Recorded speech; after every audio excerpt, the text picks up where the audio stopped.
Okay, guys, just a real quick one. I wanted to try and get in another 20 minutes of this documentary. We're just going to chat while it's playing. I'm not expecting many of you to join me. Let's just do it while I've got these quick 20 minutes. So welcome to Elvis Presley Fan on Keto, and we're watching this 1982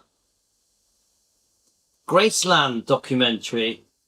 Let's keep listening. Inside Graceland, Billy Smith, Lester Presley, Mary Jenkins, George Klein, Janelle McComb. Let's just keep listening, guys, and we're going to comment on it as we go. The bell had just rung, and Elvis didn't become the focus of attention. We did. And of course, when Elvis... Yeah, look at that. Look at this. The oldest rock star in the business.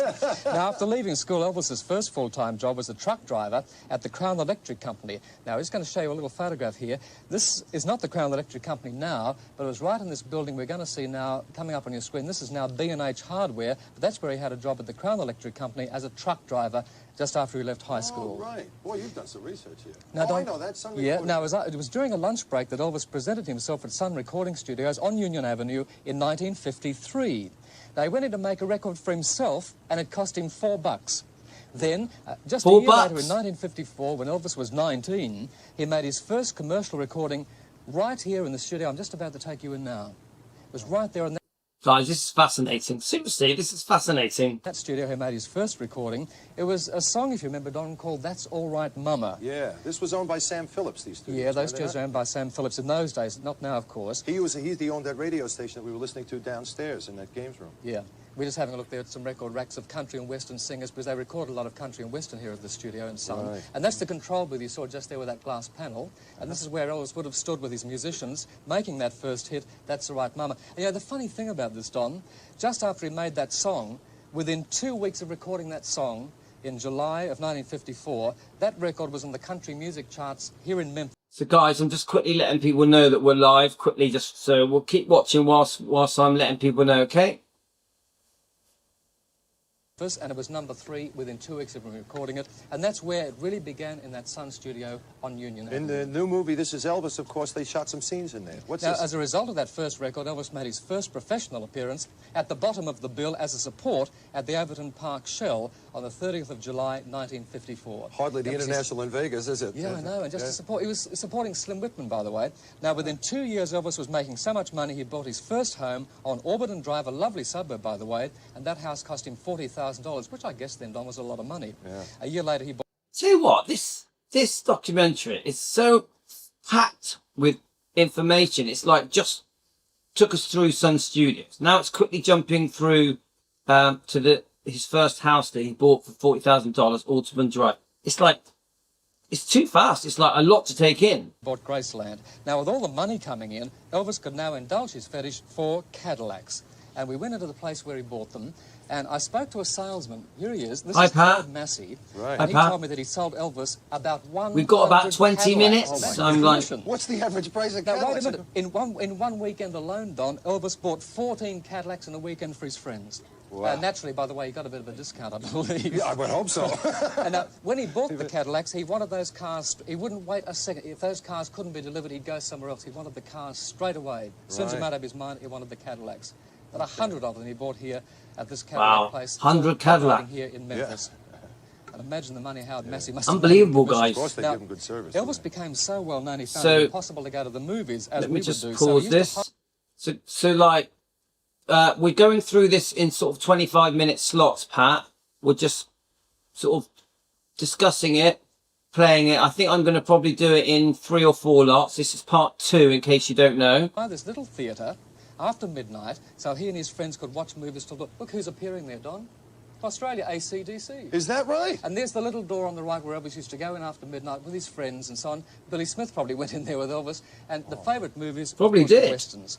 Right. Now we come into something I suppose I found a little bit horrifying in a way. I don't like it. all of this. It's just too commercial, all this stuff. Yeah, well, go ahead, tell us about it. Now, here we have the Jimmy Velvet Elvis Presley Museum on Elvis Presley Boulevard. Now, I'm going to walk in the entrance. I was having a Coke there. Now, I'm walking in the entrance, and this is the greatest collection of souvenirs that I've ever seen anywhere in the world in my life. We're just going to show you some of the souvenirs here. Well, not greatest, but most extensive, maybe. Oh, incredible. Greatest, yeah. It's going to top my tea up, guys. And then we'll come back and watch it with you. ashtrays, brooches, cigarette lighters. It's amazing. You can't go anywhere here that they don't have an Elvis sign up, isn't it? Oh, it's incredible. It really, you would never believe it till you came to a place like this. It's like he never left. Yep, that's exactly right. I don't think there's anything in this shop that they haven't made into a souvenir. I Okay, can't let's think get of some any hot other water in item. this tea. I mean, there's flags, stickers, badges. Oh, yeah, I just saw license plates, rings, key tags. Look at these. My goodness, it just never ends, does it? They're the cigarette lighters. These are just plates of some really marvellous photographs. He's got a lot of candid Polaroid photographs taken by various friends of Elvis who'd sold them to the Jimmy Velvet Museum. Look at this. You're getting them from every era of Elvis. Look at. Yeah, these are one of the calendars. This is a 1982 Oh, calendar isn't that of Elvis. incredible? by the Look at way. that. Yeah, it's full of all sorts of things. I've never seen anything like this. There's money there with Elvis on it. Okay, let me get my Combination of earphones Elvis on. in the centre, Elvis spoons, of course. You couldn't go away without some spoons. I was going to open one of Little these for mirrors. Bert, but we ran Do you know what? out of souvenirs. I need to really slow this down and really take it in. I think it's just so much. I would love to do like some shorts, like a couple of minutes long each short, to really take all this in, because someone has put a lot of effort and time into this to really give us a lot of information, quite important things to do with Elvis's life. I thought you might have run out of space. And there are some of the key rings, the little mirrors there, little vanity mirrors. When does it end? How much stuff do they have in here? There's earrings. We've got a few friends here who are going to go to their office when they get back to Los Angeles and Australia and dress up in every single thing that they can. There's some of the mugs, for example. You get way down. Yeah. There's some of the mugs. There's some Now, more now mugs. we're in the actual museum, Don, and you'll find authentic articles in the museum, many sold by his friends. This is a double bed, one of Elvis's from his house in Hollywood, and you'll see there, look, made expressly for Elvis Presley. Isn't that incredible? Oh, they could have put that tag Wow. on. Is that for real? It's for real. Amazing. In fact, the tag is not shown to Literally the public. That's amazing. And what's Another this? car. Another Cadillac? No. No, this is a 1974 Lincoln, a blue one, Don, given to Linda Thompson for her birthday. Right. Now, we're going to see all sorts of other things in this museum, really authentic things collected by Elvis. Hi Angie, I've got literally like 15 minutes left, so I thought I wanted to do a bit more of this. This is part 2. We were likes doing a lot this. of guns, for This is part 2. We were doing this earlier. I thought I want to get another 20 minutes of this in. I'm going to try and do this in 4 lots of 25 minutes. example. He had guns, bullets, gun belts, and so on. They were quite a feature of his life. Bowling balls. He's rather keen on bowling and bowling alleys. There's a pair of his boots. There's And now you Linda. see Linda Thompson with him, and these are some Beautiful. of the clothes that he bought for Come on, look at Linda Thompson. She's an absolute beauty. Stunning. I completely see why Elvis liked her. Linda Thompson. Yeah. There we go. Those clothes were bought for Linda. These are some of the jackets he'd wear when he was touring around. Look, one of Elvis's bathing suits is in the museum, Don. Oh, and my believe God. it, these are his I don't briefs. believe Look, it. his briefs worn under his jumpsuit. Oh, Isn't wait that a minute. incredible? Oh. Isn't that? There's some. He's famous, of course, in the later years for his dark glasses. And there's, of course, the sort of pair that you recognise him in. Really from the 1970s. Can you imagine how much all this stuff is worth now? All of this is like, this is 1982, guys. This stuff's worth a fortune. Is that for onwards. sale or just on display? No, they're not for sale. They'd be worth a fortune. Now, Right. all sorts of security badges from different states of America that he collected over the Yeah, years. he did like police And there's the badges. dog that he had in his bedroom. That's the RCA symbol, Nipper. He had that in his bedroom, and he also had it on stage, by the way. Now, this museum is also full of incredible paintings of Elvis, all painted by fans of his, Don, not painted by artists necessarily. This painting we're looking at is called The Legends of Elvis, tracing his life. See Lisa Marie down there in the bottom right-hand Yes, corner? right. Oh, This there's is one of Jimmy the Velvet, suits. who owns the museum. Wow. Jimmy is showing his So I'm going to have to look him up. Jimmy Velvet, the owner of the museum. I don't know where this museum is. Is it in front of Graceland? I don't know. I don't know any details about this, but it's fascinating.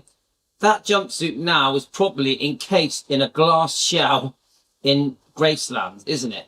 This stuff, seriously, is super valuable now. newest acquisition. It hasn't gone on display. One of the jumpsuits worn by Elvis.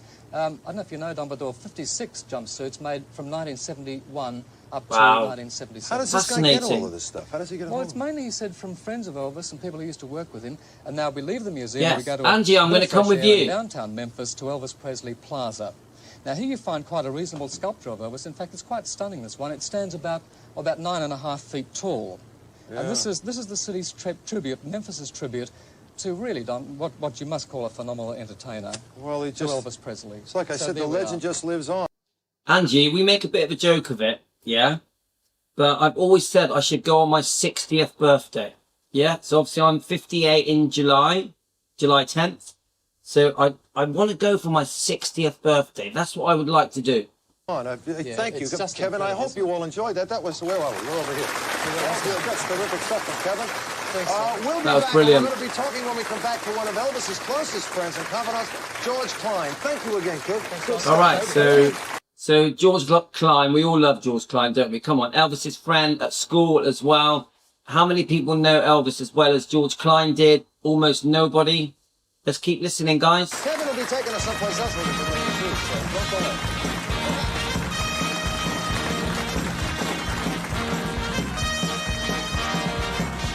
Love it.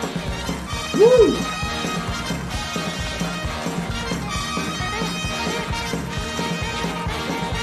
This is great. I love this. The Don Lane Show, live from Graceland. Now, I think Josie was telling me, hi Debbie, Josie was telling me that this Don Lane is big in Australia, yeah? Was in the 80s, had a well-known interviewer, is that correct?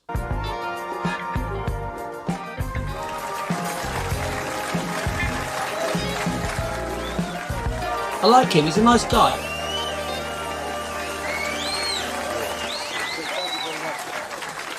Do you know what? He looks like he's really enjoying it. He looks like he's loving the fact that he's doing this. I get the feeling Philip Brady is there whooping people up. I can sort of... Popular Memphis DJ George Klein, this fellow right here, was a very, very close friend of Elvis. In fact, they went to high school together.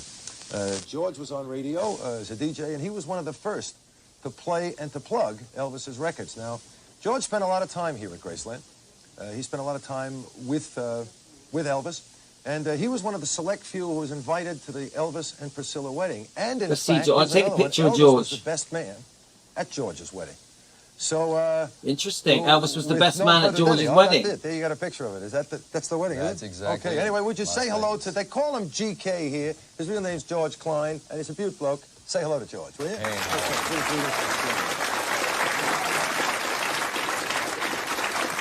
Cool. George, you were here, of course, with Elvis. You were with Ah, Elvis lucky you, Angie. days, you know, when everything seemed to have happened to him in about a year and a half. You know, how did he handle the success then? He loved it, Don. It was like a dream come true. Elvis had always wanted to be in showbiz. Angie, what town do you live in? Just let me know. Angie, what town do you live in? Obviously, you live quite close to Memphis, yeah? Let me know. He had wanted to be a movie star. He had wanted to be a singer.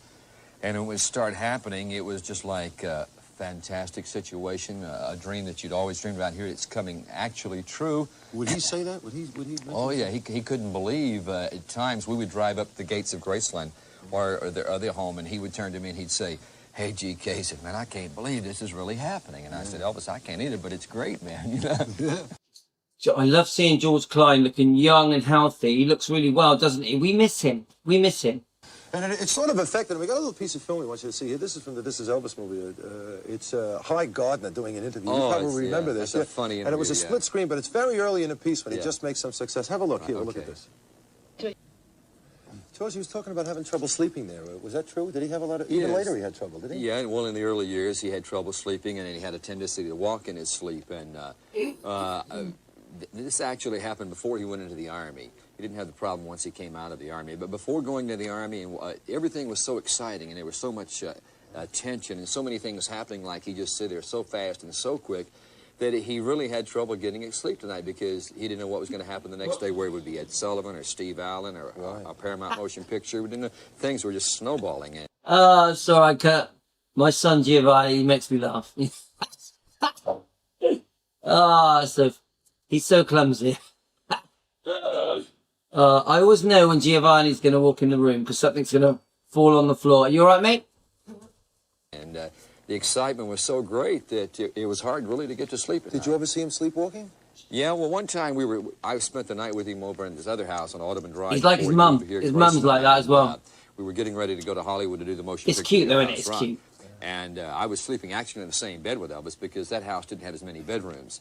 His grandma there and his aunt was there. And right in the middle of the night, he woke up and he started talking, and he got up and he started walking. Well, I had been kind of pre-warned that ever happened, just to talk very calmly to him, just talk him back down. So you talk to him, and He talked, and I can't remember what he said, but I was a little scared myself. That's got to be the all-time weird experience, Yeah. right? This fella gets up and starts walking around. A lot of parties in this very room. Now, this room was added onto the house because Right. he wanted a different sort of party room. And, Right. In some of the books that they write about, they say, oh, G.K. George Klein, he procured girls for Elvis. I think the word procuring is a bit strong. Yeah. Why did they throw that, you know... Hi, Tony. We're just doing part 2 of this. I don't have that much longer, 10, 15 minutes. We've already done part 1. This is part 2. We're just reviewing this. It's brilliant. This documentary is one of the best documentaries I've ever seen. I love it. I literally love it.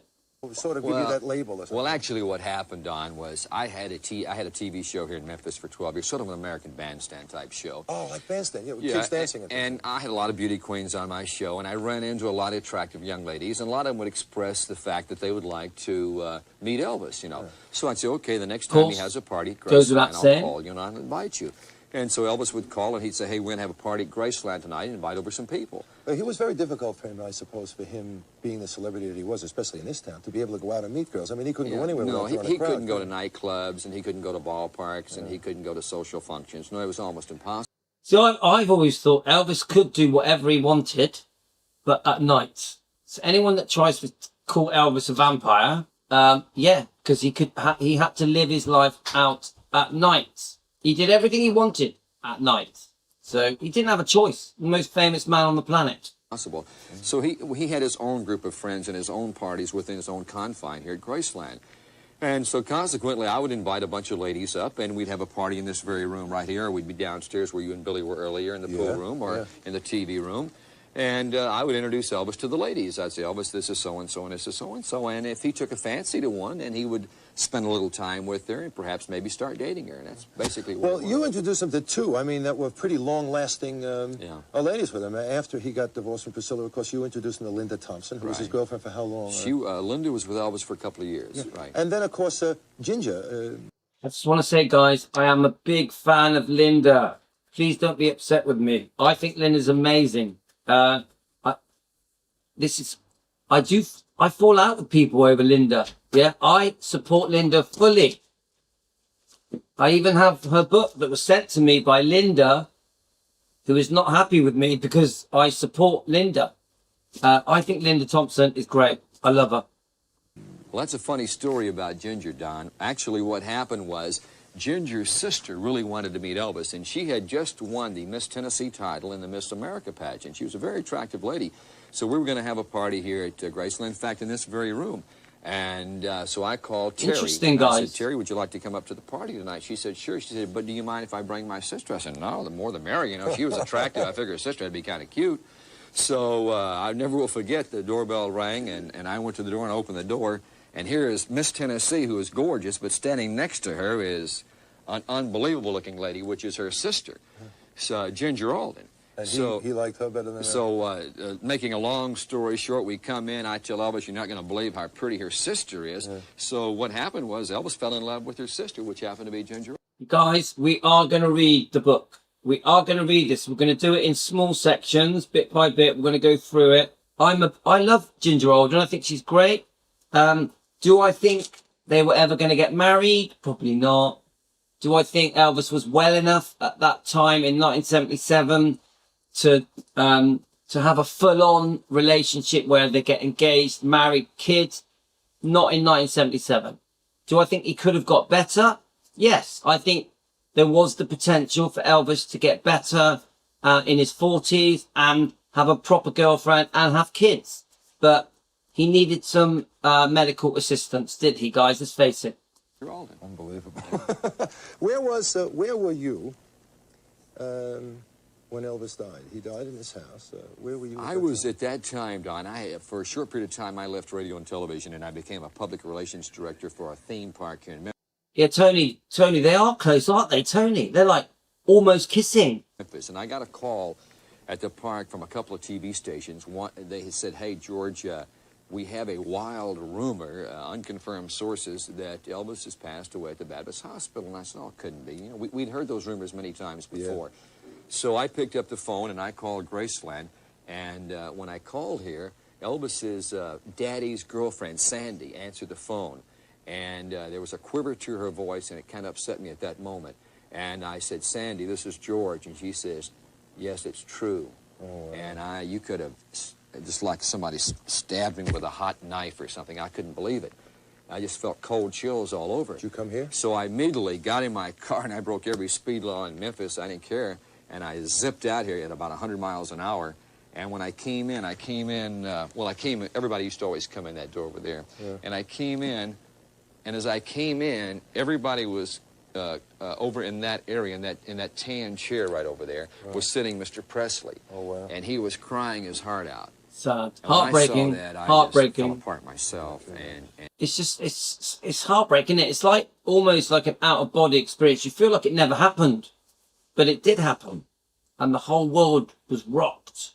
And Mr. Presley came up and grabbed me, and I grabbed him, and he said, George, my son has died. And I just couldn't believe it, Don. Sad day for you and this whole town, too. Yeah. George, thanks very much. If you want to hang around just for a minute, sure. You're gonna see somebody who can really rock away. Being a DJ and all that, you really appreciate it. This guy's had a whole resurgence to his career, you know. His name is Jade Hurley, and he'll be coming up after this commercial break.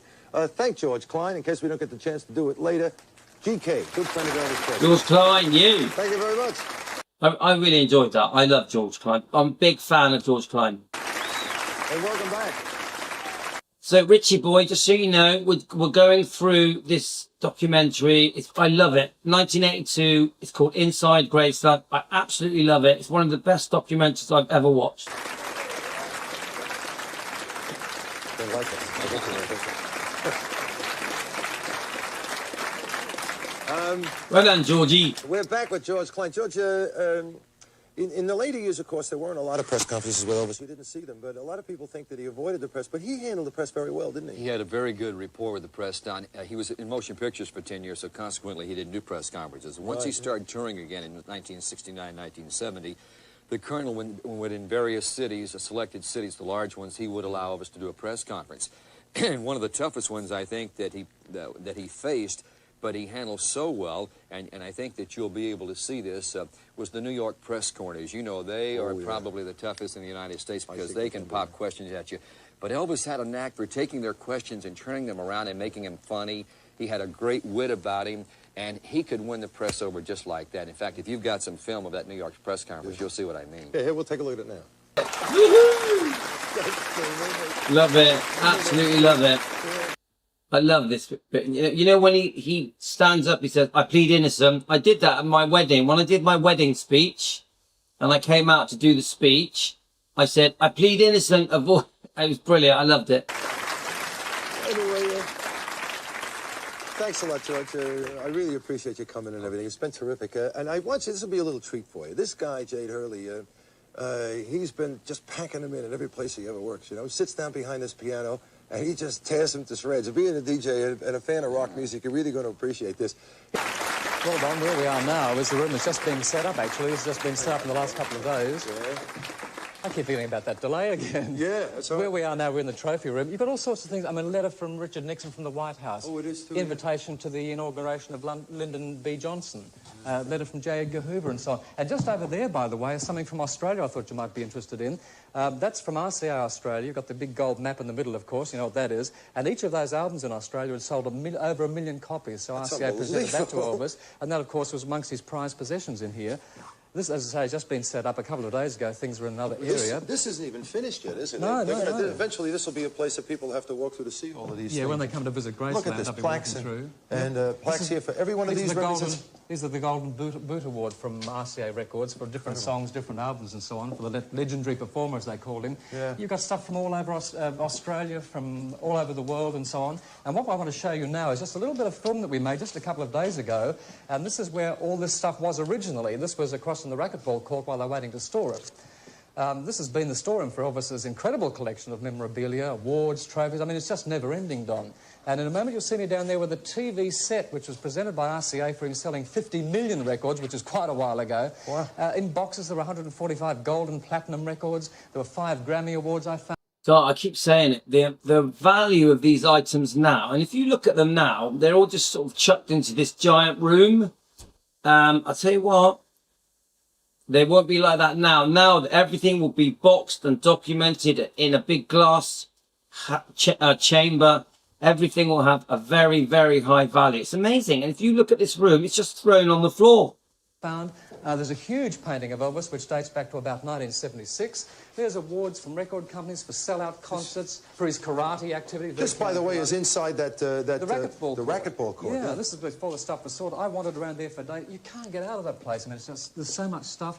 His own personal photographic albums, we collected photographs, Polaroid photographs that he'd taken himself. What are those Look at all trophies? those awards.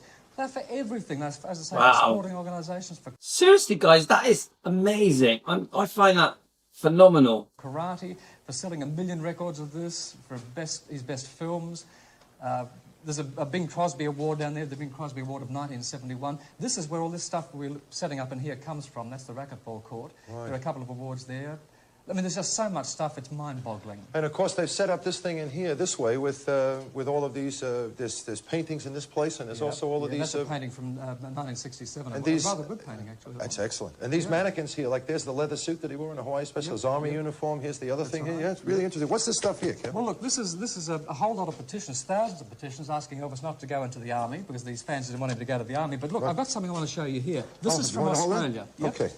This was for Elvis's 35th birthday, and it was sent by his Australian fans. It's called the Sound of Elvis Fan Club. You open it up, and there's a poem there called Our Loyalty is for Eternity.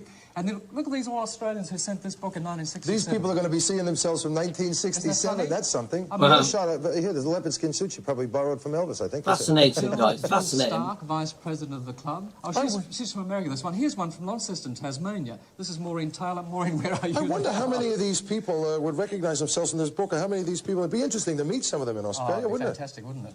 Isn't that unbelievable? They went to such a lot of trouble with that book, and that was one of his prized possessions. That's one that I found down there in the racquetball court before it was brought in. What are these wires here? Oh, look, there's some telegrams when Elvis died. Look at this one, for example.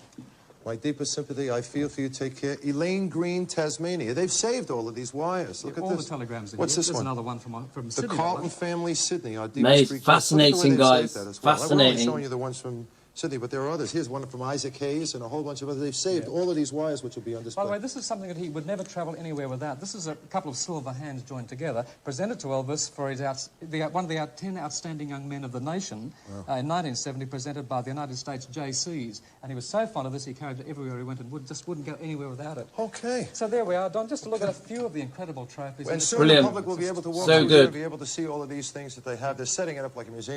So, guys, I've only got about 5 minutes left. I'm going to let this play out. Then I've got to go and cook spaghetti for my wife. My wife has ordered me to cook spaghetti. Of course, I won't have any pasta. I will only have the bolognese. So 5 minutes left, guys. Got to go. Commercialism, a tribute to a man, who knows which is right or which is wrong, but there certainly is a lot of stuff, and it shows off what a career it was. When we come back, we're going to talk with Billy Smith again, Elvis's cousin. You're going to meet Janelle McComb, who's a very good friend of the family, and Uncle Vesta Presley. Don't you go away. How about a hand for Kevin Arnett? He's done it again. Thank you very much, everybody, and welcome back. So, Vicky just asked me a question. Vicky, welcome to our little Team Elvis group. We meet every day. We have 2 channels. We have Defending Elvis Presley on YouTube as well. And we have here Elvis Presley Fan on Keto. Just so you know, Vicky, we love it when new people join us. We love it. You're very welcome to Team Elvis.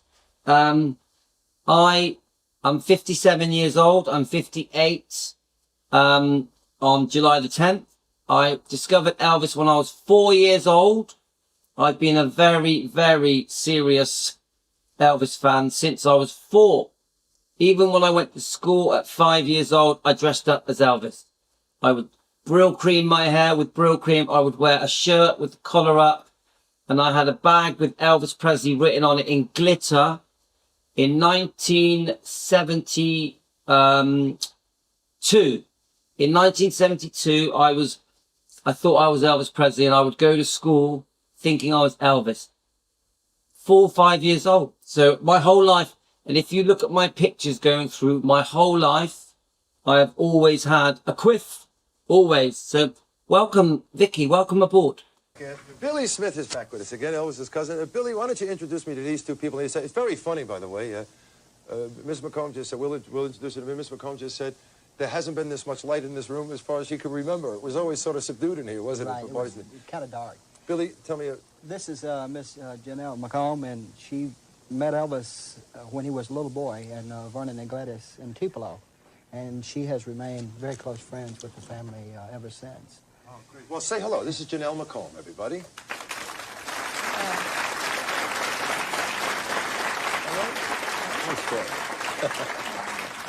And on your left, of course. And this is Vesta Presley. This is Vernon Presley's brother, and of course Elvis's uncle. And he's been here ever since Graceland. You've been on the gate most times. You're at the gate and you take care of all the tourists as well. Yeah, I've been... Hang on just a second. Let's face it, Vesta dedicated his life to the gate, didn't he? He dedicated his life to the gate. I've been on the gate since 1957. Wow. I bet you met more Elvis Presley fans than 1957. anybody else in the world, I suppose. What are you talking about? Yeah. I guess I have. I used to walk them all up, you know. We started touring in 1958, October 58. They ever give you a hard time trying to sneak in or any of that kind of business? Oh, yeah. Sure. Yeah? They sneak in all during the night. Oh, did So I worked about 15 years at night. Really? Yeah. I had a problem, you know. Yeah, well, that's okay. Hey, you know, so you're a close part of our family and you stayed here. I think it's terrific. You did Yeah, the job of so it. I just stuck with them. But what I mean as far as the fans, they give us a problem there for a while. The fans? Vicky, I'm just reading the copy. Vicky, trust me, there are hundreds of songs I haven't heard of Elvis. Hundreds. So, if you think I'm an Elvis expert, you are very wrong. I'm definitely not an Elvis expert. I am an Elvis fan, not an expert. I'm not one of these encyclopedic people that know everything about Elvis. That isn't me. That isn't me. There's loads of things I don't know about Elvis. I learn every day. I literally learn every day. Fans did? Yes, as long as he was... You have to call for help? No, we handled pretty well. Yeah. Didn't have to holler for a sheriff, eh? No. Ms. McComb, tell me now about, when was the first time you ever saw Elvis? The first time I saw Elvis, he was approximately 2 years old, and his mother and I were getting a permanent at the old Tupelo Beauty School. And someone came in and said, there's a man sitting on the steps with a little baby and a little boy, and he's crying his eyes out. And Miss Presley said, I think that's Elvis. So we followed her down to see, and Elvis was Okay, crying. guys. And that was my first I've only got a couple of minutes left. I really remember Elvis Presley and who he was. And you've been a friend of Elvis and the family ever since, eh? Yes, I have. Can I just show people this? Because I find this right here. Here's the T. Vicky, so did Vicky get my answer? Sorry, I had to go and answer the door. The postman said, Vicky, come on, you can be a bit friendlier than that, can't you? You can join us. We've all said hello to you. We've said welcome. I've been very polite to you. You're telling me off? Are you serious? Anyway, guys, we've got 2 minutes left. TCB symbol. TLC is what the TLC. women wore, and the men wore TCB. Well, taking care of business, what's TLC? Tender loving care. Tender loving care. Can you ever look at that? And that's a diamond in there, too. Elvis gave you that. Tender loving care. That means treat your women with tender loving care, and the men took care of business. I always try to do that, you know. What about coming to Graceland? You came to Graceland quite often? Well, when... Billy was always here. Right, and because we never infringed our rights. We came, we would always show the courtesy of calling, letting them know. And we visited not only with Elvis, but with Billy and Vester and the entire family. Billy's always polite to everybody when they come here. One of my fondest memories, one day I came in the back door and they'd hired a new boy. And I think his name was Steve Smith, and Billy was sitting here, and immediately he jumped, and Billy said, don't bother her, that's Miss McComb, she's our friend. So I went upstairs and I said, Elvis, I'm so impressed with Billy's manners, and he said, you should be, I raised him. Yeah. So, He did that, Billy? He raised you? Yes, in a sense he did, because I was here at the age of 14, and I was with him from 14 on, you know, so really I was with him when I was my family. And so you must have learned the entire business. I mean, you went on the road with him, you worked on tour with him, you watched after him in the house here? About 20 years, and I never learned anything. Well, No, don't feel like the Lone Ranger. None of us do, you know. I learned a little bit, you know, over the years, how to, you know, respect his fans and everything, because realized, you know, that they just wanted to see him or something like that, so. Uncle Vester, because you were here and on the gate all the time, did you get to go and see Elvis in concert as well? Oh, yeah, in the early days it did, but it got to where I was too busy, you know. Too busy on the Didn't gate? really care to in a way because I was tired all the time. So. Too busy taking care of business. Yeah, Right. taking care of business. You got it. Feeding all those girls. Uncle Vesta, Janelle McComb, Bill, thank you so much for talking Thank with you. us. You know, and it's really nice to get part of the family in here. I love that part. I didn't expect that we were going to, and it's really nice of you to come in. Thank Well, you it was so a little much. early. And if we for get me. any calls and they want to make you a television star in Australia, you are available. I am really too old to be a star. Yeah. Right. You have to leave this to the jet set, Billy. Okay, guys. The cook was already there. Let's just He pause said, this. Daisy, he said, Woo, yeah. would you like What's to? going on? Right, so I gotta go. Let me just get it. Let me I gotta go. I do want to say a couple of things before I go because of the way Vicky was. Now, Vicky, I just want you to know that Team Elvis, we are extremely friendly. We are extremely respectful. Always. We are very welcoming. We are very kind. We are never rude. Now, to join a live to tell me off because I didn't know a song, I think the title of the song was, I actually clearly said in the song reaction that I didn't know the song. It was the reason I chose that song is because I didn't know it. I actually chose that song because I didn't know it. You've just found a reason, an excuse to be rude. So, oh, he doesn't know it. Trust me. I think from 1 to 10, if we're talking about knowledge of Elvis, from 1 to 10 of my knowledge of Elvis, I'm probably a 2. I have so much more to learn. So much more. Yes, I've been a fan since I was 4 years old. I used to dress up as Elvis. I've dressed up as Elvis on and off my whole life for 50 years. Yeah? 100% I do not know everything about Elvis. I have not heard every song. I don't know all the B-sides. I don't know all the facts. I don't have an encyclopedic memory of Elvis and everything to do with Elvis. I'm just an Elvis fan. I spend all my time with Team Elvis on my other channel defending Elvis Presley. Yeah? With Team Elvis. Defending Lisa, defending Riley. I spend all of my time. No, Vicky, I haven't. Because Vicky, I deleted your comment on YouTube because you were a little bit rude. Yeah? Now, please understand that Team Elvis are very friendly. We are very friendly. We're not here to be told off because we don't know the name of a song. Vicky, am I going to say to you, because you didn't know the name of a song or because you haven't heard a song before that you're not a proper Elvis fan? Am I going to say to you, because you've been a fan for 50 years, you should know everything, every fact about Elvis? I would never say that to you, Vicky, because I'm not rude. I'm very friendly and respectful.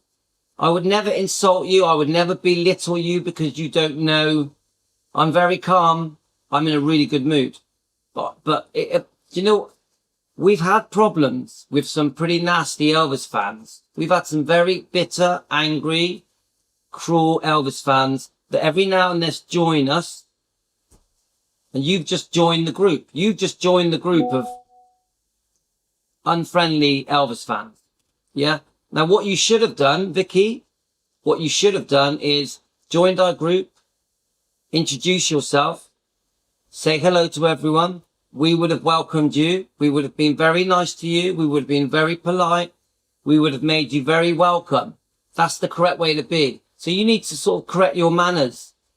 You need to know how to give people proper respect because we've deserved it because we are kind. We are good-hearted, kind, friendly people. I won't call you any name. I won't insult you, but you are rude. Anyway, that's it, guys. Team Elvis. Come on, we rock. Team Elvis. So don't forget, we have 2 channels, Defending Elvis Presley. We have Elvis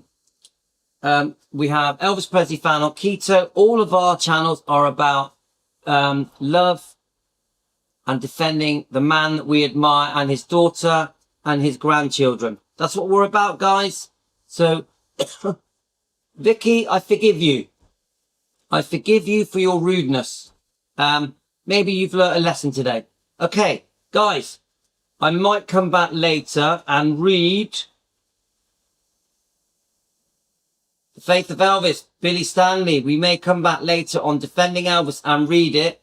So you can go ahead and apologize if you want, Vicky. It's fine. I accept your apology. So guys, we're out of here. Take care. Team Elvis rock. Yay. We'll be back.